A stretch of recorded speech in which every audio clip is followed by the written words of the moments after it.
आज हम डिस्कस करने वाले हैं कि यदि आपकी क्लास 11th वेस्ट हो गई है तो क्या करना है। Okay, from a JEE perspective. तो देखो, सबसे पहली चीज़ जो बहुत ही ऑब्वियस है कि जो चीज़ें हो चुकी है, I know it's easier said than done, but जो टाइम बीत चुका है उसके बारे में यार अब आप सोच के बहुत ज़्यादा टाइम स्पेंड करना, it makes no sense. Start from today. Okay, आज आप जहाँ खड़े हो वहाँ से आगे कैसा रास्ता दिख रहा है, your task should be to navigate that. Okay, पहले जो हो चुका है उसको हम चेंज नहीं कर सकते हैं। तो यहाँ पे मुझे लगता है दो तरह के स्टूडेंट्स होंगे जो ये वीडियो देख रहे हैं। पहला, जिनका बिल्कुल ही 11th साफ है, उनको जेई के बारे में पता ही नहीं था, उन्होंने जेई पैप ही अभी शुरू की है या मे बी ड्रॉप लिया है, आई डोंट नो। या हो सकता है कि उन्होंने बिल्कुल पढ़ा ही नहीं बेसिकली कुछ भी, ठीक है। एंड दूसरे कैंप के वो बच्चे होंगे जिन्होंने कुछ लेवल तक पढ़ा है, 30-40%, 50% उन्होंने कुछ पढ़ा है।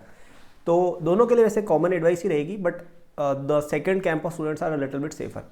तो सबसे पहली चीज़ आपको ये समझनी होगी कि देखो, 11th में क्या होता है कि जो बेस फॉर्म करना होता है ना, वो होता है हार्ड पार्ट, ठीक है।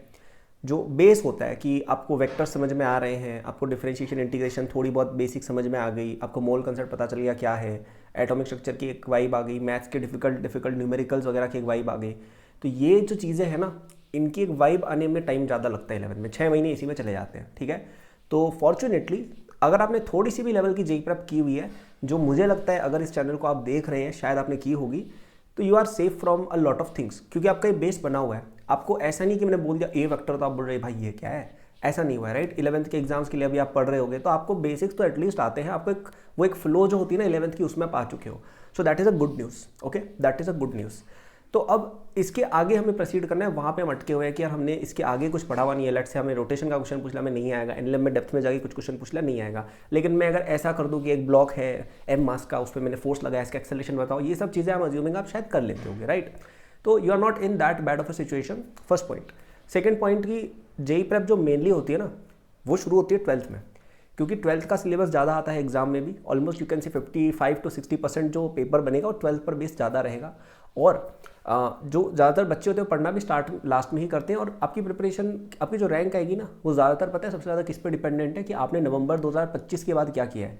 50% प्रिपरेशन आपकी वो है, मतलब आपकी जो रैंक आएगी उसका 50% डिटर्मिनेंट ये है।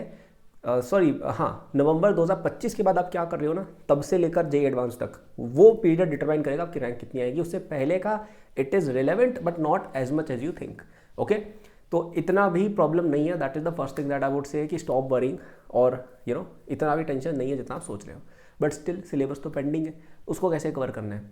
तो आई वुड से कि क्योंकि आपका बेस बन चुका है, अब आपको ट्राई करना चाहिए कि यार हम बिल्कुल एक बेसिक लेवल पर हर चैप्टर समझ लें, ठीक है। जैसे एचसी वर्मा हम पढ़ रहे हैं, एनसीईआरटीज पढ़ रहे हैं, अपनी कोचिंग की एक्सरसाइज 1 हम करने की कोशिश कर रहे हैं, कोचिंग के नोट्स रिवाइज कर लिया, कि यूट्यूब पे वन शॉट कुछ मिल गया वो देख लिया। बेसिक्स बिल्ड करने हैं, एडवांस चीज़ें नहीं अटेम्प्ट करनी है, इरोडोव नहीं अटेम्प्ट करनी है, जेई एडवांस के क्वेश्चन नहीं अटेम्प्ट करने, जस्ट बिल्ड द बेसिक्स। कि यार आपसे मैंने पूछ लिया मीजोमेरिक इफेक्ट क्या होता है, इसका ऑर्डर क्या होता है, तो उसमें आप ऐसे नहीं कि भाई ये क्या होता है, भाई रीअरेंजमेंट क्या होता है और ये क्या होता है। I am not asking you कि आपको रिएक्शंस वगैरह के मैकेनिज्म सब याद हो, रटे हुए हो। बेसिक चीज़ें, एकदम बेसिक रिएक्शंस, थोड़े बहुत मैकेनिज्म्स जो इंपॉर्टेंट वाले हैं, जीओसी के बेसिक्स, केमिकल बॉन्डिंग के बेसिक्स, कि आपको स्ट्रक्चर बनाना आ रहा है, ऐसी ऐसी चीज़ें आ जाए। इतना भी अगर आ गया ना, आप बहुत अच्छी पोजीशन में और आप स्टिल उस पर बिल्डअप कर सकते हो इन क्लास 12, ठीक है। तो यहाँ पे दो चीज़ें गिवन है जो मैंने पिछली वीडियोस में भी बोली थी। पहला कि अभी ये जो 2-3 महीने बचे ना बिफोर 12th, इनको बहुत अच्छे से यूज़ करने की ज़रूरत है, ठीक है। 2-3 महीने के, आप तो 1.5 महीने बच्चा है, तो उसको बहुत जुडिशियली यूज़ करना रहेगा। अब कोई टाइम वेस्ट मत करना यार, इन 1.5-2 महीने में अप्रैल शुरू हो उससे पहले, या एटलीस्ट यू कैन से मई जून शुरू हो उससे पहले 11th पूरी क्लियर कर लो एक बेसिक लेवल पर। कोई कॉन्सेप्ट ऐसा नहीं होना चाहिए जो आपको पता ही नहीं है, जो हवा में निकल रहा है कि भाई ये कब पढ़ाया था, ऐसा नहीं होना चाहिए, राइट। एंड सेकंड पॉइंट कि 12th में अब आपको ज़्यादा एफर्ट करनी होगी। 12th में आप स्लैक नहीं कर सकते कि यार 12th भी ऐसी ही निकल गई।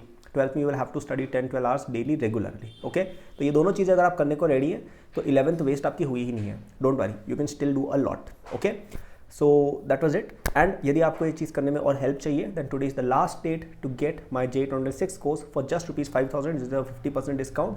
तो डिस्क्रिप्शन में लिंक मिल जाएगा। आज ही लास्ट डेट है, 21 Feb।